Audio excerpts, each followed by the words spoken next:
Sir ନମସ୍କାର। ମୁଁ ଶ୍ରୀ ଲୋକନାଥ ସୁରେନ ସରକାରୀ ଉଚ୍ଚ ବିଦ୍ୟାଳୟ ଡମଶାଳାର ଦଶମ ଶ୍ରେଣୀର ଛାତ୍ର। ଇଏ ମୋର ସାଥୀ ଉପମନ୍ୟୁ ସ୍ୱାଇଁସି। ଆମର ପ୍ରୋଜେକ୍ଟଟିର ନାମ ହେଉଛି ଟ୍ରେନ୍ ଆକ୍ସିଡେଣ୍ଟ ଆଭଏଡିଂ ସିଷ୍ଟମ। ଏଥିରେ ଆମେ ବ୍ୟବହାର କରିଛୁ 434 କିଲୋହର୍ଟ୍ଜର ଇନଫ୍ରାରେଡ୍ ଟ୍ରାନ୍ସମିଟର ଏବଂ ସିଗ୍ନାଲକୁ ଡିଟେକ୍ଟ କରିବା ପାଇଁ ଇନଫ୍ରାରେଡ୍ ରିସିଭରକୁ ବ୍ୟବହାର କରିଛୁ।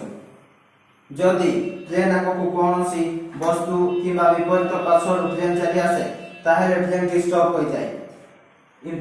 ଟ୍ରେନ୍ରେ ଲାଗିଥିବା ଇନଫ୍ରାରେଡ୍ ଟ୍ରାନ୍ସମିଟର ବସ୍ତୁଟି ଉପରେ ପ୍ରତିଫଳିତ ହୋଇ ଇନଫ୍ରାରେଡ୍ ରିସିଭର ଉପରେ ପଡ଼ିବ। ରିସିଭରଟି ସିଗ୍ନାଲ ପାଇବା ମାତ୍ରେ ଟ୍ରେନ୍ଟିକୁ ମୋଟର ଦ୍ୱାରା ଷ୍ଟପ୍ କରିଦିଏ ଏବଂ ଦୁର୍ଘଟଣା ହୁଏ ନାହିଁ, ଧନଜୀବନ ହାନି ହୁଏ ନାହିଁ। ଯଦି ଏହିଭଳି ଟ୍ରେନ୍ ତିଆରି କରାଯାଏ ତାହେଲେ ସମାଜର ମଙ୍ଗଳ ସାଧନ ହେବ ବୋଲି ଆମେ ଆଶା କରୁଛୁ।